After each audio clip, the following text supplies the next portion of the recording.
예, 맡기면 예수님은 살려서 주신다라는 제목으로 하나님 말씀 증거하도록 하겠습니다. 우리가 찬양이 있죠. 나 주님의 기쁨 되기 원하네. 우리가 주님의 기쁨 되기를 원한다라고 이렇게 찬양을 합니다. 그러니까 뭐가 주님의 기쁨이 되겠습니까? 예배 드릴 때 기뻐하시나? 맞겠죠. 기도할 때 기뻐하시나? 그것도 맞겠죠. 또 선교할 때 주님이 기뻐하시나? 그것도 맞을 겁니다. 근데 구체적으로 딱 명확하게 하나를 들라 그러면은 우리 히브리서 11장 6절을 보면 명확하다고 생각합니다. 믿음이 없이는 하나님을 기쁘시게 하지 못하나니 하나님께 나아가는 자는 반드시 그가 계신 것과 자기를 찾는 자들에게 상 주시는 이심을 믿어야 할지니라. 그러니까 믿음 가지고 나갈 때 주님이 기뻐하신다는 것입니다. 내용이 뭐죠? 주님이 계신 것, 존재함을 믿는 것, 그리고 구하는 자에게 찾는 자에게 상을 주시는 것, 그걸 믿어야만 주님의 기쁨이 된다라는 것입니다. 그래서 하나님 앞에 나아갈 때 우리 모든 성도들이 믿음으로 무장하지 아니하면 절대 기쁨이 될 수 없다라는 것입니다. 종교개혁자 루터가 있죠. 루터가 하루는 너무 낙심해가지고 좌절했는가 봅니다. 그랬더니 그 아내가 카트리나 폼보라라는 여자분인데 그 아내가 상복을 입고 나타났다 그러죠. 깜짝 놀라서 누구 죽었냐 그랬더니 하나님이 죽었다고. 루터가 발을 냈대잖아요. 어디 그런 불경한 얘기를 하냐고. 그랬더니 그 폼보라가 얘기하기를 나도 안다고. 하나님이 죽을 리가 있냐고. 근데 당신이 너무 낙심해 있는 모습을 보니까 하나님이 죽은 줄 알았다고. 그래서 정신 차리고 다시 일어났다는 얘기가 나오지 않습니까? 믿음이라는 건 뭐예요? 이게 버티는 거고 흔들리지 않는 것, 견디는 것. 그게 믿음의 본질이라는 것입니다. 그래서 우리가 위기 상황이 오고 절망 상황이 올 때마다 하나님이 계신 것. 하나님 살아 계시잖아요. 그죠? 하나님께서 지금도 역사하고 계시잖아요. 예수 그리스도는 어제나 오늘이나 영원토록 동일하시다. 그걸 붙들고 있다 그러면 절대 흔들리지 않는다는 것입니다. 믿음을 보일 수 있는 우리 하나님의 신실한 종 되기를 바랍니다. 성경을 보면요, 믿음 때문에 예수님이 놀랐다라고 말하는 게 두 가지가 나오는데 둘 다 이방인입니다. 하나는 수로보니게 여인이라 그러죠. 부스러기라도 뭐 먹습니다. 뭐 개들도 주인의 상에서 떨어지는 부스러기를 먹습니다. 예수님이 뭐 개 같다 이렇게 표현했을 때도 불구하고 물러서지 않죠. 그때 예수님이 놀랐다라는 표현을 써요. 그게 수로보니게 여인이고 또 한 사람이 오늘 나오는 백부장입니다. 백부장 말씀만 하시면 됩니다. 친히 오실 거 없습니다라고 했던 백부장의 믿음. 그때 놀랐다라고 얘기를 합니다. 우리 성도들도 적어도 다른 거에 대한 소망은 없더라도 이 소망은 있었으면 좋겠어요. 예수님을 놀라게 만드는 믿음. 그 이방인이었거든요. 근데 수로보니 여인 또 이런 백부장 같이 믿음으로 하나님 앞에서 이렇게 증명할 수 있는 우리 하나님의 종 되기를 바랍니다. 주님의 기쁨 되기를 원하십니까? 그러면 믿음의 사람 되십시오. 그거보다 더 강력한 것은 없다라는 것입니다. 백부장의 믿음을 한번 살피겠는데 그의 믿음은 첫 번째 살필 게 이거예요. 사랑에서부터 나온 믿음이라는 것입니다. 아난드라는 사람이 있었습니다. 아난드. 그 2차 대전 때 아마 공군 비행 대장이었던 것 같습니다. 이렇게 뭐 적진에 출전해가지고 뭐 기지를 파괴하기도 하고 뭐 혁혁한 공로를 세우기도 했습니다. 그러다가 이게 대공포에 맞아가지고 아마 이렇게 낙하산 타고 내렸던 것 같아요.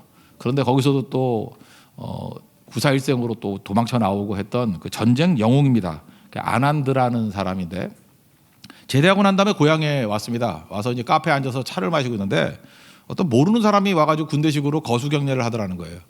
그래서 아무리 봐도 잘 몰라서 미안하잖아요. 그래서 죄송합니다. 기억이 안 나는데 누구시죠? 그랬더니 물론 뭐 대령님께서는 저를 잘 모르시겠지만 저는 대령님이 있던 그 비행대대에 같이 있던 사람이었습니다. 제가 하는 보직이 뭐였냐면은 대령님이 이렇게 비행기 탈 때 낙하산을 접어 넣는 병사였습니다. 담당 병사였습니다. 그런데 비행기에서 탈출할 때 제가 접어놨던 그 낙하산을 타고 무사히 귀환하셨다는 소식을 듣고 너무너무 기뻤습니다. 그리고 하나님 앞에 감사했습니다. 그랬다라는 거예요. 그 얘기를 듣는 그 순간에 이 아난드 대령이 눈물이 확 쏟아지더라는 거예요. 그리고 확 안고 정말 감사하다고 고맙다고 그런 얘기를 했다고 얘기를 합니다. 그러니까 이 사람은 이런 생각을 한 거예요. 나는 전쟁 영웅이고 나같이 용감하게 이렇게 싸운 사람도 없고 그런 적진에서 낙하산 떨어져가지고 도망쳐 나온 이런 영웅이 어딨나. 오히려 자기밖에 생각을 안 했는데 한 번도 그 생각 안 했다는 거예요. 이렇게 낙하산을 제대로 접어두지 않았으면 내가 펴지지 않아서 죽을 수도 있다라는 거. 근데 그 생각을 안 했다는 거예요. 비행기 조종사가 낙하산 탈 일이 얼마나 있겠습니까? 확률적으로 보면 뭐 몇천 분의 1이겠죠. 왜냐하면 추락할 일이 없으니까 추락하면 죽는 거죠. 근데 그 병사가 낙하산 덮는 병사가 최선을 다해서 접은 거 아니에요? 그리고 성의 있게 생명을 살리기 위해서 그때 처음으로 알았다라는 거예요. 내가 오늘까지 여기 서 있는 것이 나 혼자의 힘이 아니라 이렇게 이름 없는 사람들의 헌신과 사랑이 있었기 때문이다. 그걸 인정하니까 고마움이 생기죠. 고마움이 생기니까 사랑하는 마음이 생긴 거 아니겠습니까? 우리가 대부분 이게 사랑이 메마른다 그러는 거의 특징이 뭐냐면 뭘 인정하지 않기 때문에 그렇습니다. 그 세상에 억울한 거예요. 나 혼자만 제대로 살고 다른 사람들은 다 나에게 아무것도 해준 게 없는 것 같아 보일 때 그렇다고요. 근데 언제 감사를 깨닫고 언제 사랑이 터져 나오죠? 내가 몰랐던 사람들의 헌신이 있었어요. 내가 몰랐던 사람의 그런 보이지 않는 충성이 있었다고요. 그거를 인정하게 되는 순간에 감사가 생기고 그때 그 병사를 사랑하지 않을 수가 없죠. 사랑이 터져 나온 거라고요. 저는 이 아난드 대령 이야기를 들으면서 갑자기 이 백부장의 믿음에 대해서 이 생각이 났습니다. 유대 나라가 로마의 점령지 아닙니까? 그러니까 당시 최강의 나라가 로마인데 로마의 그 점령군 대장이잖아요.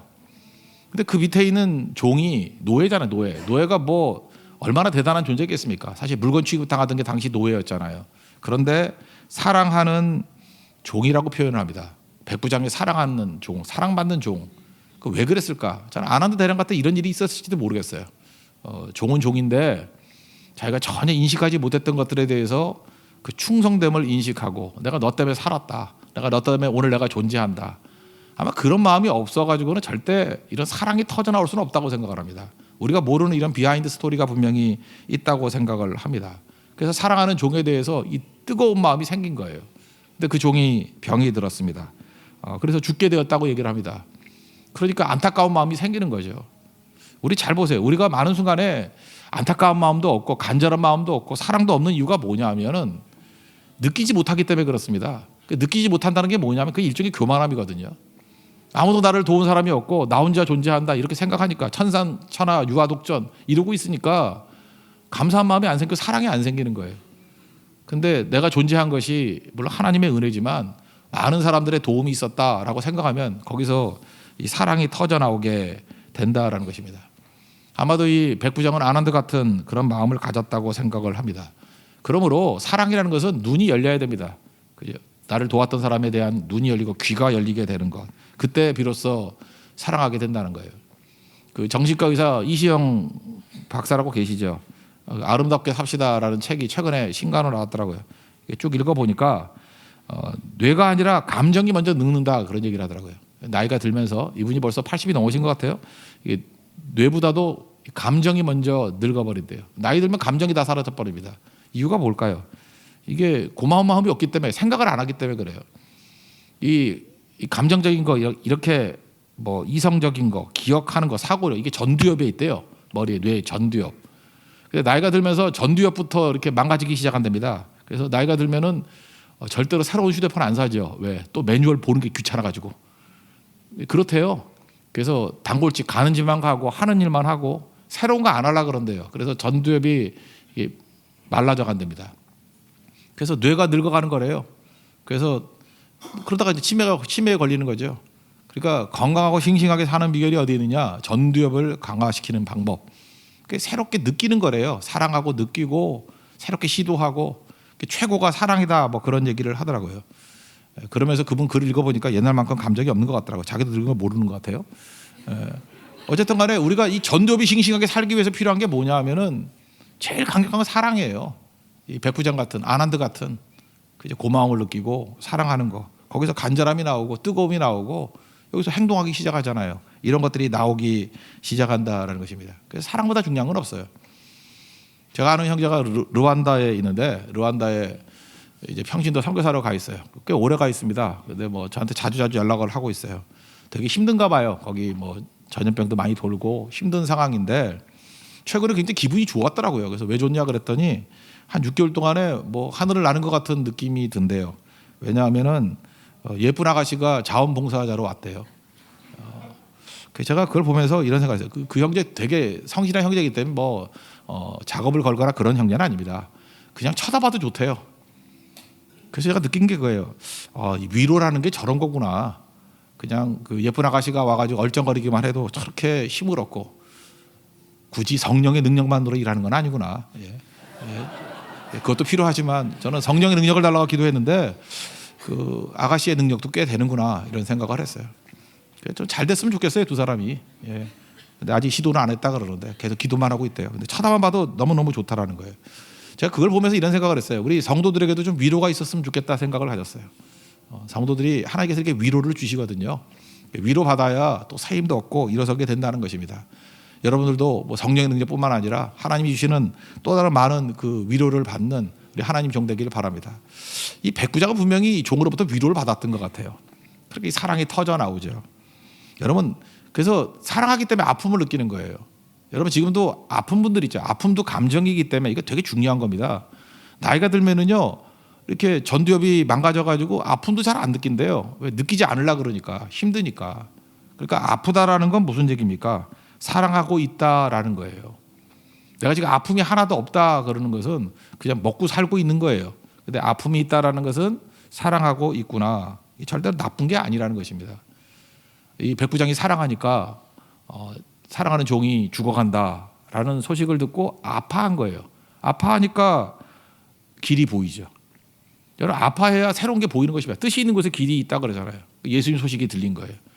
만약에 이 사랑의 아픔이 없었다 그러면 예수님의 소문이 들릴 일도 없죠. 예수님이 가버나움 근처에서 어마어마한 일들을 벌이시고 계신다. 병자를 고치고 계신다.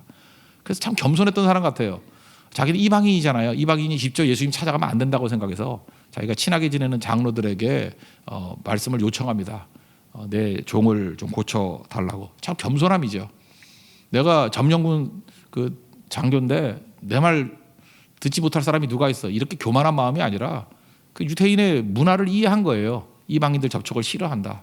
마치 그 전염병 환자 접하는 것만큼 이렇게 몸소리쳐 한다는 걸 알고 간접적으로 연락하잖아요. 자, 이게 굉장히 겸손한 거라고 생각을 합니다. 그러면서 예수님께 그 자기 종을 고쳐달라 이렇게 요청을 합니다. 그러니까 그의 믿음은 어떤 믿음이냐면 연약한 자를 위해서 중보하는 믿음이에요. 우리가 보통 그러잖아요. 중보기도 하라 해도 잘 안 하잖아요. 안 하는 이유가 뭐냐? 사랑이 없기 때문에 그렇습니다. 사랑은 어디서 나오는 거냐면 그의 가치를 인정하는 게 없기 때문에 그래요. 그죠? 아난드 같으면은 자기 낙하산을 접어준 사람의 가치를 인정하니까 고마움이 생기고 고마움에서 사랑이 나오고 사랑이 있으니까 중보기도가 막 터져 나오는 거죠. 중보하는 믿음이 터져 나오는 거죠. 사실 뿌리는 사랑 없음에 있습니다. 기독교의 핵심이 사랑 아니에요. 사랑 없으면요 아무것도 안 됩니다. 기도도 안 되고 또 믿음도 안 생기고 이 사랑으로부터 나오는 이 믿음 이게 백부장의 믿음이었다라는 것입니다. 그러니까 참 겸손한 거죠. 하나님 앞에서 우리도 이런 다른 사람들의 가치를 인정할 줄 아는 그런 고마움이 터져나오고 거기서 나오는 사랑으로 인해서 우리 믿음이 세워지는 그런 거룩한 종 되기를 바랍니다. 그때 뭐가 보이는 거예요? 예수님만이 해결책이다. 자, 답이 없잖아요. 예수님에 대한 간절함이 생긴 거죠. 예수님 도와주세요. 건져주세요. 여러분 교회 와가지고 시험 든다는 건 뭐냐면 사람이 보이는 거예요. 여러분 보세요. 아무리 훌륭한 사람이라 할지라도 사람들은 넘어지잖아요. 약하잖아요. 그래서 사람을 기준으로 신앙이 생기면 삼류신앙이 될 수밖에 없습니다. 왜? 사람은 항상 업앤다운이 있고 사람 가까이 가봐야 다 실망하지. 그래서 실망했습니다. 이 얘기는 사실은 그 제대로 된 믿음이 아니었다는 얘기죠. 사람에게 왜 실망해요? 사람은 어차피 실망하는 존재인데. 그래서 교회 와서는 예수님이 보여야 돼요. 하나님이 보여야 된다고. 자꾸만 사람이 많이 보이면 뒷자리 앉지 말고 앞에 앉으라고요. 그래 사람이 안 보이지. 맨날 사람이 보이고 시험 든다 그러면서 맨 뒤에 앉아가지고 두리번 그러고 있어. 그 자기 눈이 시험에 빠지게 만드는 거거든요. 교회 오면 찬송악만 불러도 예수님만 보이고, 그죠? 엎드려서 30초만 기도를 해도 하나님만 보이는 인생, 그게 제일 강력한 인생이 될 수 있다는 것입니다. 그래서 교회는요, 우리 대화나 우리 만남 가운데 잠깐 예수님이 보여야 돼요. 예수님이, 하나님이 보여야 돼요. 하나님 만나고 가야 인류 신앙이 됩니다. 그래야 흔들림이 없고 승리하게 되죠. 이 백부장은 마지막 결론이 뭐였어요? 예수님이었어요. 예수님만 보이잖아요. 세상과 나는 관계 없고 구속한 주님만 보이잖아요. 그때 능력이 나타나게 되더라는 것입니다. 영국의 디자이너 중에 여러분들 뭐 명품 좋아하시는 분 중에 젊은이들이 참 좋아하거든요. 폴 스미스라고 아십니까? 폴 스미스. 뭐 이렇게 일본 사람들이 되게 좋아한 것 같아요. 폴 스미스 재팬도 있더라고요. 일본 가면 참 폴 스미스 물건 되게 많아요. 근데 이 폴 스미스의 이 정신이 뭐냐면 이거예요. 나의 모든 작업은 영국적인 것을 드러내는 것이다. 이 폴 스미스는요, 굉장히 그 영국에 대한 자부심이 있는 거예요. 자기가 하는 모든 디자인은 하여튼 영국 거를 드러내는 거래요. 영국 거. 그래서 옛날 영국 문양, 영국 컬러, 영국 스타일. 그래서 폴 스미스를 딱 보는 순간에 알아요. 막 요란하거든요. 요란한데 이거 영국 거야. 이런 느낌이 딱 들어요. 자기의 모든 디자인의 목적은 영국을 드러내는 것이다. 저는 이 사람 얘기를 들어보면서 이런 생각을 했어요. 우리 크리스찬들도 이런 모습이 됐으면 참 좋겠다는 생각이 들어요. 우리의 모든 것들이 영적 폴 스미스가 돼서 예수님을 드러내는 것이 되었으면 좋겠다. 그렇죠? 우리 말이나 우리 행동이나 뭘 하든 간에 거기 예수님 냄새가 나야죠. 예수님이 드러내는 거. 내 작업의 모든 목적은 예수님을 드러내는 것이다. 저는 이게 폴 스미스 같은 사람이 우리 교회 안에서도 좀 나갔으면 좋겠다는 생각을 갖습니다. 결국은 이 백부장의 믿음은요, 내 종을 고칠 수 있는 유일한 길은 예수님밖에 없다. 그래서 사랑 때문에 예수님 만나게 되는 그런 케이스였다는 것입니다. 여러분도 예수님이 우리의 유일한 답입니다. 예수님 만나는 은혜의 시간이 되기를 축원합니다. 그래서 그 다음 나오는 게 뭐예요? 그 믿음이 말씀만 믿는 믿음이잖아요. 이거 뭐 다 아는 얘기 아닙니까? 자기 집에 갈 수도 있는데, 아니 백부장 집이 그 점령군 장교 집인데 나쁜 집이겠어요? 우리 집에 들어오는 거 감당하지 못한대요. 집이 나빠서가 아니죠. 겸손함이에요. 예수님 같은 그런 하나님이신 예수님을 나같이 부족한 집에 모실 수 없어. 감당 못하겠다고. 그리고 얘기하잖아요. 말씀만 해달라고. 그럼 내 하인이 낫겠다고. 그래서 자기가 명령권자인 것을 이렇게 묘사하면서 비유를 들죠. 이거 한번 읽어볼까요? 6절부터 8절까지 한번 읽겠습니다. 시작. 예수께서 함께 가실새 이에 그 집이 멀지 아니하여 백부장이 벗들을 보내어 이르되 주여 수고하시지 마옵소서. 내 집에 들어오심을 나는 감당하지 못하겠나이다. 그러므로 내가 주께 나아가기도 감당하지 못할 줄 알았나이다. 말씀만 하사 내 하인을 낫게 하소서. 나도 남의 수하에 든 사람이요 내 아래에도 병사가 있으니 이더러 가라 하면 가고 저더러 오라 하면 오고 내 종도로 이것을 하라 하면 하더이다. 예수님은 명령권자라는 거예요. 그래서 뭐 굳이 오실 거 없습니다. 말씀만 하시면 낫게 될 것입니다. 여러분 믿습니까? 저는 이런 생각이 있어요. 오늘 두 종류의 사람이 나오잖아요. 병든 사람, 또 죽은 사람. 예수님 말씀만 하시면요, 그냥 살아나요. 예수님이 나라 그러면 낫는다는 거예요. 그걸 믿는 거죠. 주님 말씀만 붙드는 거예요. 말씀만 한마디 해주세요. 그 뒤에 나오는 죽은 청년도요, 일어나라 그랬더니 말 한마디에 일어나잖아요. 죽은 자도. 그러니까 예수님이 못하실 일이 없는 거 아닙니까? 바로 그런 모습이 우리 가운데 있어야 된다는 거예요. 오늘도 이 시간에 여러분들 그런 간절함이 있기를 원해요. 하나님, 내 병이 지금 너무 심해졌습니다. 의사의 힘으로도 낫지 못합니다. 예수님께서 나으라 한마디만 해주세요. 그죠? 그러면 낫게 되죠? 그렇다는 거예요. 낫게 된다는 거예요. 지금 이 자리에 없더라도 우리 아들이, 우리 딸이, 또 우리 조카가 지금 질병 가운데서 넘어져 있습니다. 예수님 말씀만 해주세요. 오늘 이 예배 시간이 주님의 일어나라 하는 그 말씀 한마디를 듣기를 원합니다. 그거 믿음, 이 백부장 믿음 같이 나아가면 이 자리에 없더라도요, 이 말씀을 듣고 내가 믿는 그 순간에 낫게 된다는 거예요. 여러분 믿습니까? 그러니까 결국 우리는 믿음이 문제예요. 믿음이. 주님 말씀만 해주세요. 주님 말씀은 곧 현실입니다. 이걸 붙들고 나아가야 된다는 거예요. 아까 읽었던 히브리서 11장 6절을 보니까 믿음이 없이 하나님을 기쁘시게 못한다. 그다음 뭐라 그랬어요? 하나님께 나아가는 자는 반드시 그가 계신 것과 그가 자기를 찾는 자들에게 상 주시는 이심을, 마지막에 뭔지 알아요? 믿어야 할지니라. 우리에게 주시는 말씀이에요. 어떻게 해야 돼요? 믿어야 할지니라. 이건 당위라는 거예요. 이건 당연하다는 거예요. 우리 예배 왜 왔습니까? 예배 와서 할 일이 뭐냐면 믿어야 할지니라. 오늘도 믿음을 다짐하는 거예요. 믿는 거예요. 믿을 때 역사가 나타나는 것입니다. 듣는 게 아니에요. 듣고 믿는 거예요. 믿는 거. 상상만 하고 생각만 하는 거 아니에요. 믿어야 할지니라. 믿음 주십시오. 믿으면 역사가 나타납니다. 여러분 믿음으로 말미암아 우리 삶이 변화를 일으키는 것을 체험하는 능력의 종들 되기를 원합니다. 실제로 믿었더니 어떤 일이 벌어져요? 변화가 나타났다는 거예요. 9절 10절 읽겠습니다. 시작. 예수께서 들으시고 그를 놀랍게 여겨 돌이키사 따르는 무리에게 이르시되 내가 너에게 이르노니 이스라엘 중에서도 이만한 믿음은 만나보지 못하였노라 하시더라. 보내었던 사람들이 집으로 돌아가 보매 종이 이미 나아 있었더라. 이미 나았대요. 언제 나았을까요? 말씀하신 그 순간에. 우리가 마찬가지로 말씀하신 그 순간에 우리가 믿음으로 말씀을 들으면 그 순간에 이미 나아 있었더라. 이런 놀라운 능력이 나타나게 된다는 것입니다. 여러분들 믿음으로 말씀을 받아들이고 말씀하신 그 순간이 현실이 되는 그런 능력 역사가 있는 하나님 종 되기를 축원합니다. 그 다음 나오는 케이스가 뭐냐면 이제 그 나인성에 있는 청년의 죽음이에요. 그걸 살리는 얘기인데 이거는 선교의 중요성입니다. 왜 그러냐면 이건 그래도 백부장이 나와온 거잖아요, 예수님께. 근데 여기 있는 그 과부라든지 죽은 청년은 죽었으니까 나올 수가 없죠. 근데 예수님이 찾아간 거죠. 예수님이 우리가 찾아간 거죠. 두 행렬이 만나는 겁니다. 예수님과 제자들의 생명의 행렬, 그리고 장례식 치르는 죽음의 행렬. 어야디야 어야디야 하면서 뭐 이렇게 왔을 거 아니에요, 그죠? 장례 행렬. 원래 이스라엘 사람들은 시체 보는 걸 싫어했습니다. 왜냐하면 부정해진다고 생각해서 시체만 지면 7일 동안 뭐 아무 일도 못하고 이렇게 피해 다녔어요. 그런데 예수님은요, 이 저주라든지 죽음 이거 피하지 않았습니다. 죽음의 행렬이 왔을 때 그냥 맞닥뜨리잖아요. 성교가 이런 겁니다. 죽음의 현장에 우리 생명의 행렬이 나아가는 거예요.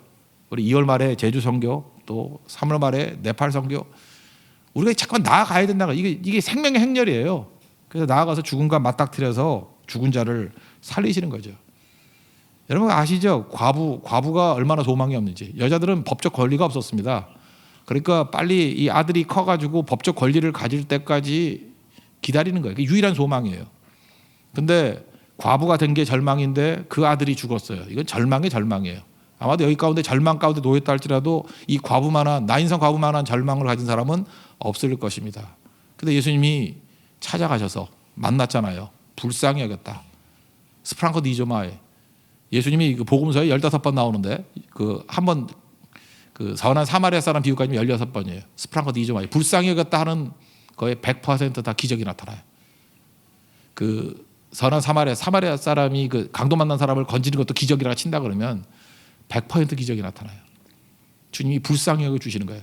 우리가 죽어가는 생명 사람들이 있을 때 예수님과 함께 나아가면 예수님이 그를 불쌍히 여겨 주셔요. 그럼 기적이 나타납니다.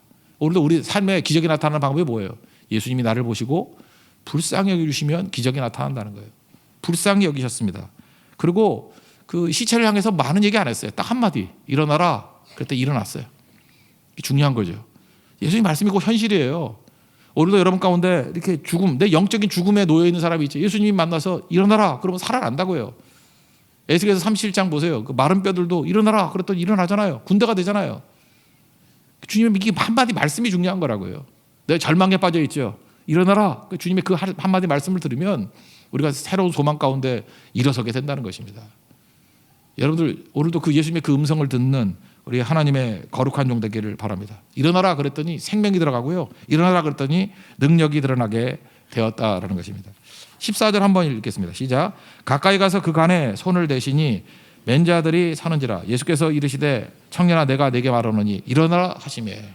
딱 한마디였다라는 것입니다. 그랬더니 일어나가지고 예수님과 뭐 대화도 하고 그랬습니다. 그래서 예수님이 살려서 다시 돌려주셨어요.